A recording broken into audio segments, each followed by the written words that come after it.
Mais alors, on a la chance ce matin de recevoir le moine samouraï de la cuisine française, un chef étoilé et engagé. Bonjour Thierry Marx. Bonjour. Et merci d'être avec nous ce matin. 10h, ça va, c'est une bonne heure. Vous n'êtes pas encore en cuisine normalement à cette heure-là. On est levé depuis longtemps. À quelle heure vous passez en cuisine, vous, en général? Alors, j'arrive tard. Moi, j'arrive, il est 11h, 11h30. Ouais, c'est ça. J'arrive pour le premier briefing, en général. Et puis, ça dépend de quel établissement je suis. Mais en général, au Nord, oui, j'arrive à 11h30 pour le briefing. Bon, c'est parfait, on va pas trop vous retarder alors. Et alors, avant de parler de vos actualités, on va apprendre quelques petites choses sur vous grâce à notre portrait sonore et on démarre en chanson. Nous étions trois jolis garçons, tous les trois du même canton. Moi et Cadet d'Orly, avec Elmire de Bois-Baudry. On sortait de l'apprentissage, moi Charpentier, l'autre tonnelier. Plus Elmire, qui était sabotier. Les Compagnons du Tour de France, chantés par Monique Morelli. Ça, c'est un tube. Ça, on l'a un peu oublié, mais ça a dû être un tube. Est-ce que vous avez été formé d'abord aux compagnons du devoir, aux compagnons du Tour de France? Je leur dois tout. Encore maintenant, j'appartiens toujours à la Compagnie des Devoirs Unis. Et mon apprentissage sur le Tour de France, j'ai commencé dans une maison qui s'appelait la maison d'Aloyau à Paris, en pâtisserie. Et puis j'ai eu la chance, bien évidemment, de progresser. Et c'est ce qui était formidable, ça a 900 ans, un peu plus de 900 ans, les Compagnons des Devoirs, c'est que vous faites pour apprendre. Et moi qui avais une certaine appréhension du collège où je suivais pas du tout, le fait qu'on me dit mais non, mais c'est pas grave, nous ici, c'est pas du tout le mode de fonctionnement. Tu vas faire.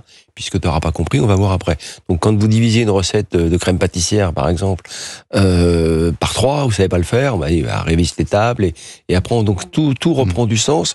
Et puis, surtout, c'est que j'avais la chance, notamment, de citer quelqu'un comme Pascal Niot chez Dalloyau, c'est qu'il y avait les arts, les beaux-arts, le dessin, tout ça faisait partie de notre univers, parce que le soir, on allait au cours, soit de culture générale, soit au cours de trait. Donc, il y avait les charpentiers, les tailleurs de pierre, vous avez parlé des tonneliers qu'on appelle les doleurs. Ouais. Enfin, il y avait tout un tas de métiers et on se rencontrait et notre rêve ultime, c'était le chef-d'œuvre, faire aussi bien que nos aînés. Et alors, est-ce que vous êtes passé par le rituel de la boucle d'oreille? Alors, c'est ce qu'on appelle des compagnons jointés. Moi, j'ai pas souhaité le faire, mais je pense que je le ferai à une période de ma vie. C'est quoi ce rituel? C'est un rituel qui vous fait porter 2 anneaux, enfin 2 agrafes aux oreilles, qui en général est accessible aux compagnons finis. Vous avez 3 phases. Vous avez 4 phases. La phase de l'apprentissage. Vous êtes débutant. Vous avez la phase de aspirant compagnon et compagnon fini, jointé, où vos aînés viennent vous poser aux oreilles 2 anneaux d'or. Et ça se passe vraiment sur un bar comme ça, avec un marteau? Non, tout ça. C'est une légende, ça. Alors, ça a dû être vrai, à mon avis, parce que les connaissances, ça a dû être vrai. Il y a quand même une forme d'ésotérisme dans le compagnonnage, et en même temps il y a des traditions qui étaient des traditions séculaires assez anciennes, très discrètes, et c'était aussi, ne l'oublions pas, que les compagnons des devoirs pendant le XVIIe, le XVIIIe siècle, le XIXe, certaines fois c'était des compagnies d'ouvriers, c'était interdit, les compagnons changeaient de nom pour pouvoir circuler librement. La monarchie n'acceptait pas les compagnons des devoirs, les emblèmes étaient soumis à une certaine suspicion, l'équerre, le compas, etc., etc. Donc il y avait des codes secrets qui permettaient aux compagnons de se reconnaître entre eux. Jusqu'au rituel de leur fin de vie, qui était un rituel très particulier. Allez, une autre musique maintenant.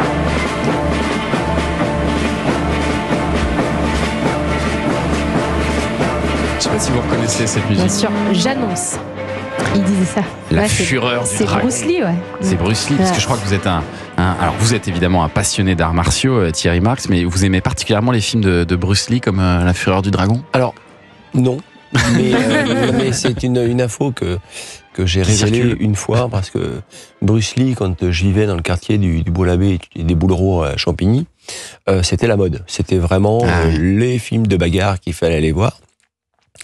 Et voulant aller voir un film de Bruce Lee, je l'avais déjà tous vu, Opération Dragon, ça, je vois des idéogrammes près du quartier de Saint-Michel à Paris, dans un cinéma d'art et d'essai, et je me dis, waouh, chouette, ça va être un film de Chinois, ils vont se bagarrer, je vais aller voir ça. Manque de chance, ou vraiment une bonne chance, je tombe sur la trilogie Samouraï de Negaki, et qui est l'histoire du célèbre sabreur du XVIIe siècle, Miyamoto Musashi, qui est le plus grand sabreur, un des plus grands sabreurs japonais.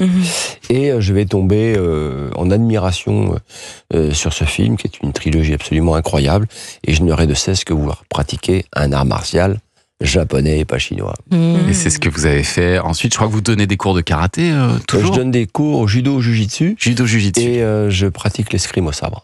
Voilà, vous faites aussi de la boxe, vous êtes marathonien, enfin vraiment, grand sport. Vous faites du sport tous les jours, en fait. Tous les jours, oui. Tous les jours.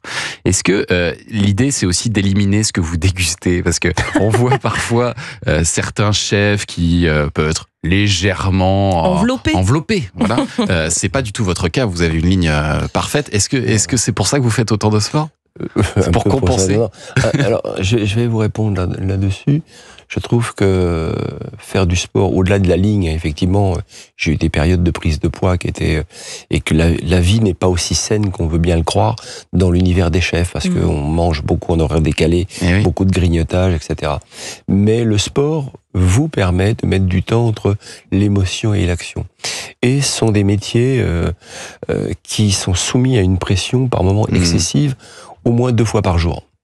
Et ça, il faut y faire attention. Et ce que je regrette, c'est que dans les CFA, les lycées professionnels, on néglige ces périodes de sport. On doit ramener le sport au cœur de nos systèmes professionnels. Donc ça vous aide aussi à rester zen en cuisine, Thierry Marx. Et on va parler justement de vos cuisines et de vos actualités de chef étoilé dans un instant sur Europe 1. Tout de suite.